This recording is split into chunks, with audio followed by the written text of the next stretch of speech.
Hey guys, thanks so much for clicking on the video. This is going to be my review for Empire Season 2, Episode 7. Okay, so they open up with Lucious working in the studio with Frida, and they're doing that boom, boom, boom, boom, bang, bang, bang song, and he's actually on the track with her. Throughout the episode, we keep running into different things where where Lucius is being told that he's not grimy enough, he's not gritty enough, that he needs to dig deeper. A lot of flashbacks. There's a lot of flashbacks with Lucius's mom in this episode, and we actually see that Andre literally is a carbon copy of Lucius's mom. Crazy as a goddamn road lizard. And we see a part in there where not Andre, I'm sorry, Lucius is a little boy. He literally got this bullet and he didn't hid this bullet. He didn't buried it outside in the ground. And his mom is like literally tearing the place apart looking for this bullet. She has this gun and she's looking for this bullet. She finds another one and she basically is playing Russian roulette right in his presence. And he's like, no, no, no. She was crazy as a road lizard. And again, Andre is like the carbon copy of her. And this is where all that tension comes from. She scared the hell out of him. She sent that boy through hell as a baby before social services came in and took him away from her. She was a nutball, a nut job. And he just sees so much of that with Andre. That's where all the problems with Andre comes. He loves him, but it's just too much. It's too much. And he's been through hell. So, but I don't know what do you do with that. You know what I mean? Still your child. But anyway, Jamal does end up actually reaching out to Cookie about his music and helping him in the studio and that kind of thing, which is, what she's good at. They were working together.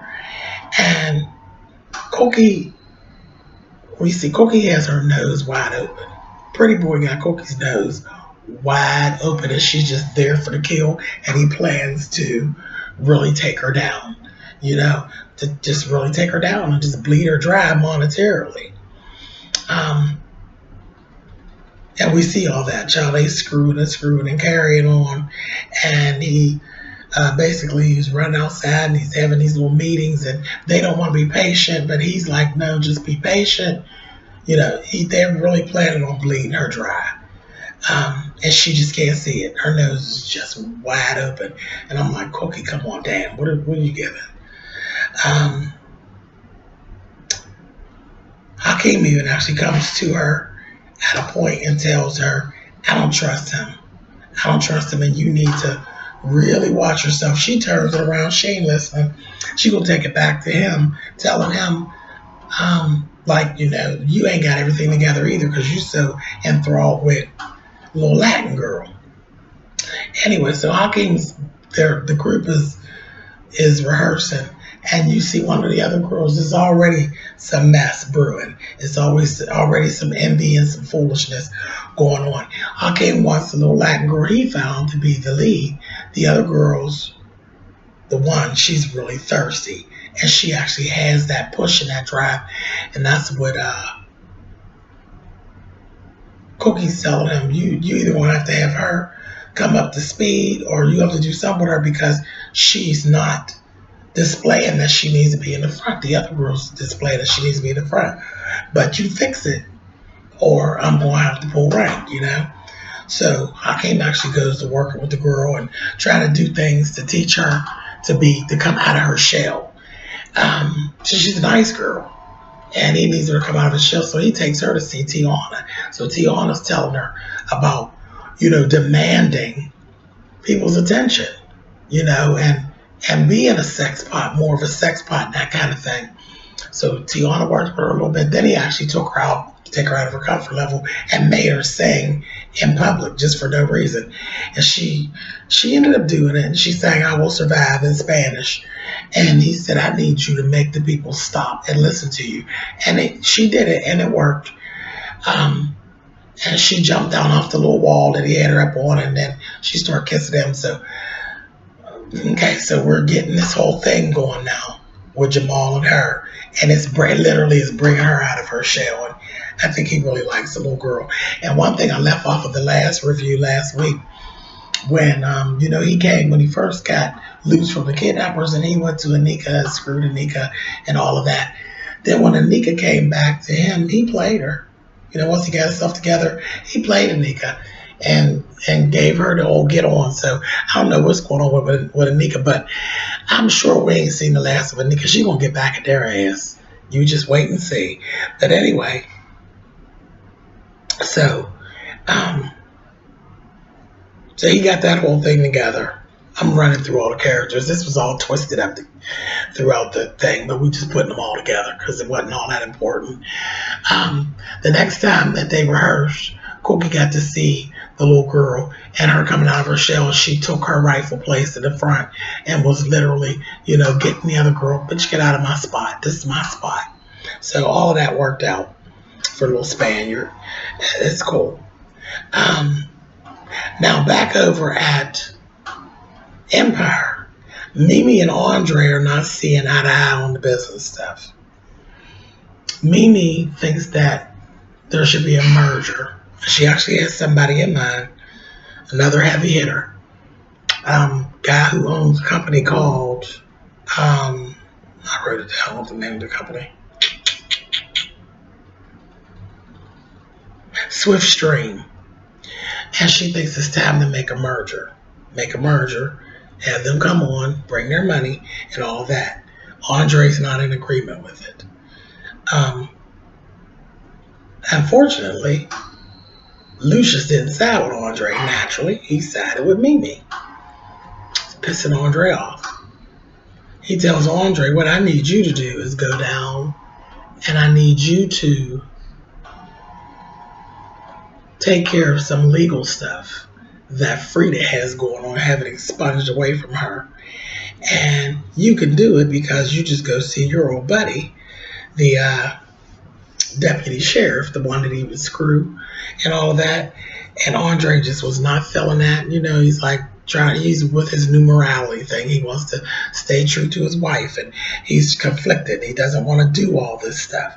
Well, he goes to see the pastor and the pastor tells him, basically, the bottom line is green, and I understand you don't want to do sex outside your marriage and you're not supposed to, but there's other ways to get things done in business that may not be totally of the Bible, but you're not breaking your vows. I said, see, again, when it comes to money, church, I've said that before, church ain't nothing but business. So we see Andre, he goes and sees the deputy sheriff, baby.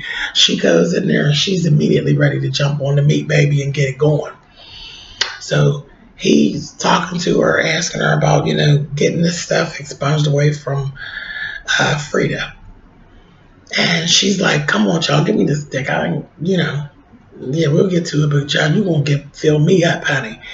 So when good old Andre decided, he told her, get up off of me. We're not doing that. You got a husband, I got a wife. She like, it ain't never mattered before. He's like, but I'm being true to my wife. And he goes in his phone, he has videos of her saved up in the phone, and he blackmails her. Just straight cold blackmails her. And told her, my wife don't have a problem with it because me and my wife have watched me and you have sex and we go and have sex and get down. My wife ain't got no problem with it. But I think your husband would have a problem with me running up in you. I said, oh. So, shady ass pastor, shady ass Andre. I said, that's a hot mess. But anyway, I was like, that was raggedy. Nice new morality you got there, Andre. But anyway, moving on from that. Mimi and Lucious are a hot ass mess. They go down to see the guy that runs Swiftstream. He's a very arrogant punk, very arrogant, and him and Lucious have had run-ins before. Well, he said something smart about Lucious's music and all this because he kept begging Lucious. He said, come on in and spar with me. And Lucious like, I really don't want to do that. And he's like, what are you, scared? And he's like, Lucious like, baby, you don't want this, So they get in there, they're sparring. And he says some old off the side slick mouthed his shit to Lucious, and Lucious knocked that motherfucker clean out. Mimi's like, God, oh my God. So then they end up going down to see him because he's in the hospital. He knocked that motherfucker up into a concussion. And he's like, I'm gonna call the police, this, that, the other. I don't want to see you, all that's here. He got a morphine drip, right?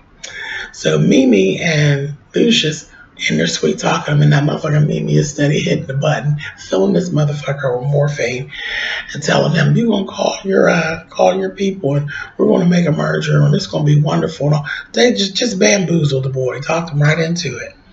So they're gonna be working together. Now to celebrate all this, you see Mimi out because Mimi is just as raunchy as Lucious. They're out now. They gonna trick together. She said, "I brought you a present." She brings some girls up in there, some hoes. And Lucious picked the one that he liked and all that. And then he told me, hey, it is what it is. We're partners. We do things together. So they decided they're going to have a woman together. I said, Lord have mercy. So they go on back in the ring, baby. They get to going at it, honey. Lucious is having some of Mimi and having some of the girl and telling Mimi, come on, get on down.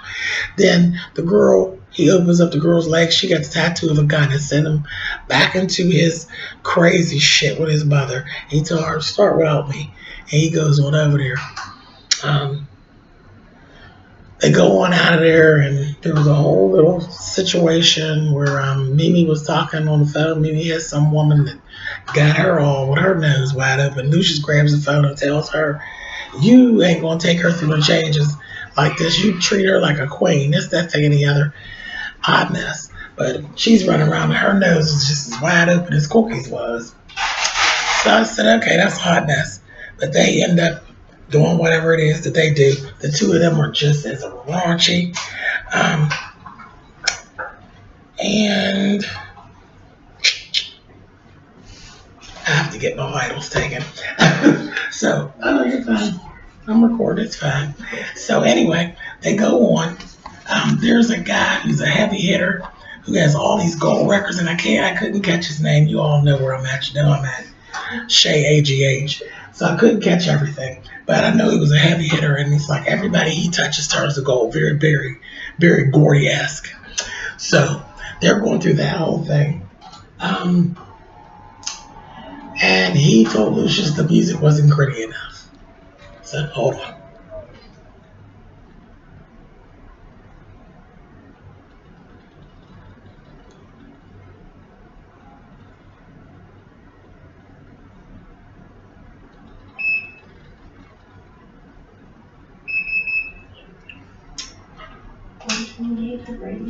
Pretty cool. 74.98. Yeah. Day 2. So going well. All right. Okay. Thank you, Mary. All right. Okay. Thanks, guys, for being so patient. Anyway, so okay, and yeah, it's like what time is it? 2:08, 2:03 in the morning. So anyway, back to it. So okay, so the guy tells him, I it's not giving me what I need right now. So he wanted to do this like it was like a listening party at the guy's house, but the guy didn't invite Lucious to do it. Later on in the program, we actually see Jamal comes in. The guy actually had literally invited Jamal to do it. So Jamal was all excited and everything because, again, this is going to be a big thing for him. He had the invite to go do the listening party. And Lucious did the whole thing of being happy for Jamal, but you could see that there was a jealousy thing that was right there. It was sitting there. You could see the little gray monster. Very unattractive for a father and a son. But there's the little gray monster. So, okay. Last thing that actually really went into place. Lucious was still battling with his back and forth with his mother and all that foolishness. But then it all came together. And he got his idea. He went into the booth with Frida. And he actually got the gun. He had this gun that I think that the gun his mother actually had. He had it in like a safe deposit box, and he took it in, and he was really rapping hard, and he was using the actual gun to get the clicking noise and the popping noise from the actual gun onto the track, and it actually made it very much more gritty, and he was really tapped into his actual feelings. So that was actually working out.